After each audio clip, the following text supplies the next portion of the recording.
मैं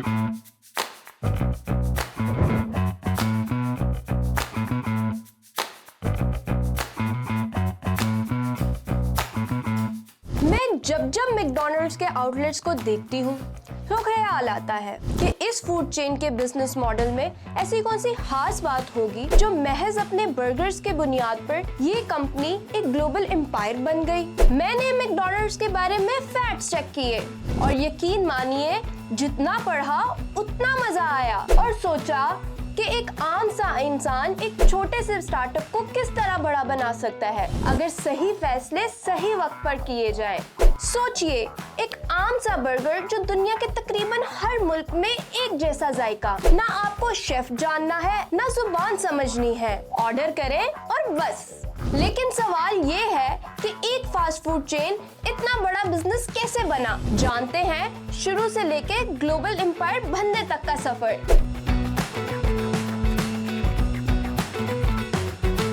साल 1930 के दौरान शुरुआत कैसे हुई?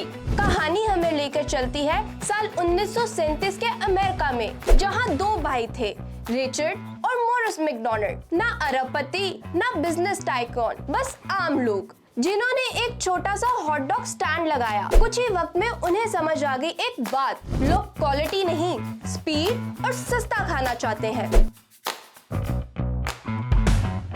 साल 1940 में इन्होंने कैलिफोर्निया में मैकडॉनल्ड्स नाम का एक रेस्टोरेंट खोला, लेकिन वो भी एक आम रेस्टोरेंट जैसा ही था। बस यही तो मसला था, वेटर, लंबा मेन्यू और इंतजार। साल 1948 में उन्होंने पूरा सिस्टम बदल डाला।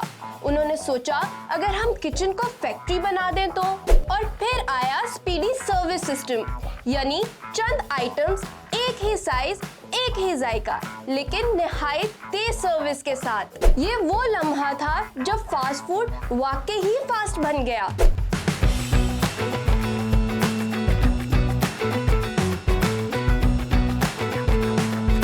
अब सीन में आता है एक बंदा जिसने सारी गेम बदल दी। नाम था उसका रे क्रॉक। वो असल में मिल्कशेक मशीन बेचता था। जब उसने देखा एक रेस्टोरेंट 8 मशीन इस्तेमाल कर रहा है तो उसका दिमाग घूम गया। उसे फौरन एहसास हुआ ये रेस्टोरेंट नहीं, ये एक ग्लोबल आइडिया है।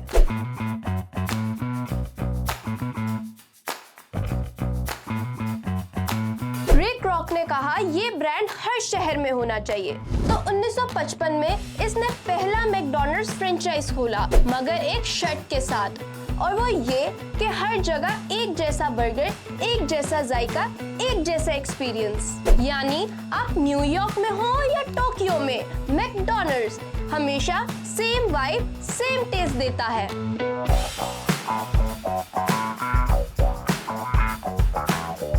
साल 1961 में रे क्रॉक ने मैकडॉनल्ड्स के तमाम हकूक खरीद लिए। कीमत सिर्फ $2.7 मिलियन।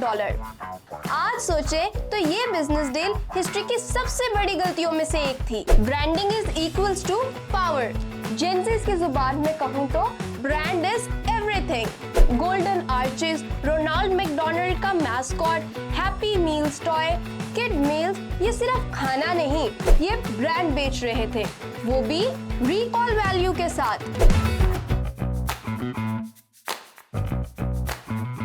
अब वक्त आता है मैकडॉनल्ड को पूरी दुनिया में फैलाने का। साल 1970 के बाद मैकडॉनल्ड पूरी दुनिया में फैल गया, लेकिन इसने एक स्मार्ट मूव लिया। हर मुल्क में लोकल टच शामिल किए।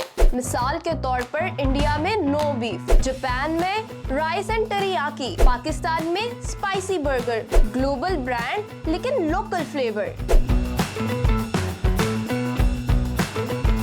साल 2000 के बाद मैकडॉनल्ड्स पर तनकीद शुरू हुई। Junk food, obesity, kids addiction, ये वो वक्त था जहां कई ब्रांड्स खत्म हुए, लेकिन मैकडॉनल्ड्स ने खुद को बदला। Evolution mode on. इन्होंने मुतारिफ कराए healthier options, salad, calories display, sustainable packaging. यानी ब्रांड ने कहा अगर जमाना बदलेगा तो हम भी बदलेंगे।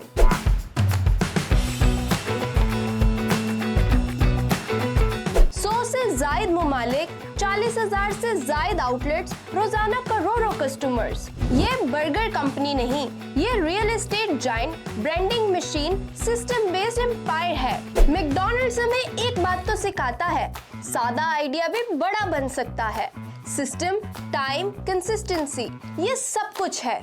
और जो ब्रांड सिस्टम, टाइम और कंसिस्टेंसी को समझता है वो जीत जाता है। और जो ब्रांड वक्त के साथ इवॉल्व ना करे वो खत्म हो जाता है। अब आप खुद ही फैसला करें, मैकडॉनल्ड्स वाकई ही बेस्ट है या सिर्फ मार्केटिंग जीनियस। अगर आपको हमारी वीडियो अच्छी लगी तो लाइक करें, कमेंट्स में अपनी राय दें और सब्सक्राइब जरूर करें।